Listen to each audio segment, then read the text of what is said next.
In this 7th grade standard for ratios and proportions, students are expected to compute unit rates associated with ratios of fractions, including lengths and areas, with different measurements. I like to introduce students to my scale starting with level 1 and then work up to level 3, which is the grade level expectation, and sometimes up to 4, sometimes not, depending if they're ready. In the middle school math grades, there's a lot of vocabulary that draws on previous knowledge from earlier grade levels, and I like to review that with my students or give them a little pretest and see who remembers the vocabulary and the kinds of problems they did before that will help them on this year's standard. Here's an example of a level 1 problem that I would ask my students to see who's mastered using rates. Your family's driving to their summer home on a lake. For the first 45 minutes, you drive at 60 miles per hour. How far do you travel? For the next hour, you drive 47 miles per hour. How far do you travel? For the final 2.5 hours, you drive 50 miles per hour. How far do you travel? Calculate the distance of the entire trip. So I'm asking students to solve 3 different problems using a rate and then to combine their answers. Your students could probably solve this problem without knowing they're using a rate. So one thing you'd want to discuss or ask them is what a rate is. How is this a rate? Which number is a rate? Is it the 45 minutes? Is it 60 miles per hour? Is it the total hours that they're going to calculate or the total distance that they're going to calculate? See if your students remember what a rate is, because in the 2nd level, they'll have to use a unit rate, and you want to make sure that they know what that difference is as well. So this is a really basic problem that will probably build their confidence to understand what they need to do this year.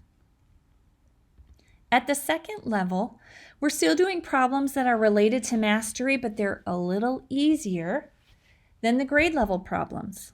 Again, this is going to build your students' confidence and give you a little information about who has the background knowledge to move on and how much reteaching you need to do.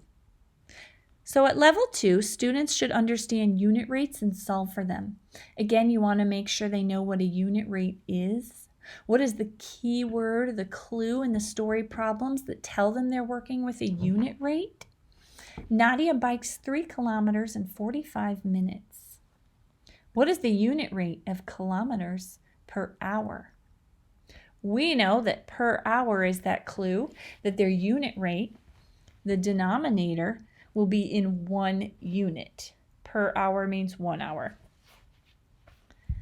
Make sure your students are going to be able to identify the difference between rates and unit rates, because 3 kilometers in 45 minutes is also a rate, but it's not a unit rate because the denominator is not 1 minute or 1 hour. Doing these kind of problems will help you identify if you need to reteach some of those specific language terms. Problem B, at this rate, how long will it take her to bike 20 kilometers? So the students will use the unit rate for a different distance. If she bikes for 3 hours, how far will she go? Now the students have to use the same unit rate in a different way to find distance instead of time. Giving this problem to your students as a pretest will give you a lot of information about what kind of problems they can do and what kind of problems you'll need to reteach so they can master level 3. Level 3 is the 7th grade expectation. I can compute unit rates with ratios of fractions. What does that mean? So if you're breaking this down and introducing it to your students for the first time, you want to make sure they remember what fractions are about. Okay.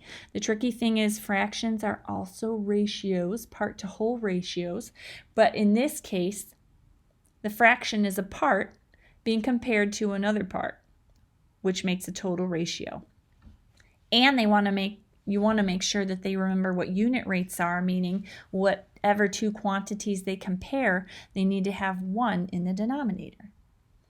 Anna babysits for 5.5 hours and is paid $33 at the end of the night. How much does she make per hour? So you want to make sure that your students understand that per hour is their clue and connect that language with unit rate. That it's a unit rate because they're comparing it to a denominator of 1 unit of time. Also make sure that your students can work with the fractions and compare it to dollars. You might find them drawing pictures on their paper, using different strategies, converting the 5½ to a decimal in order to multiply it or divide it. Ask your students to do this problem on a piece of paper and turn it in to see who has already mastered this level and who hasn't. This is one way to do a quick pre-assessment. I like to extend this problem for my students who are advanced or I know they're going to need a challenge. Not everybody gets this far, but if students do pass level 3, I usually make them try level 4. Here's an example of a level 4 problem for 7th grade standard. I understand this so well I can explain how I found my solution.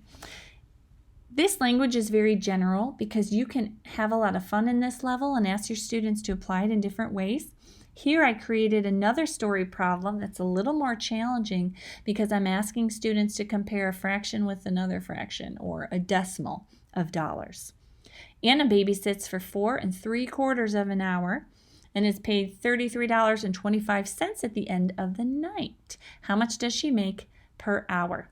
So again, students are still working with unit rates, but you can see how we made the problem a little more complicated.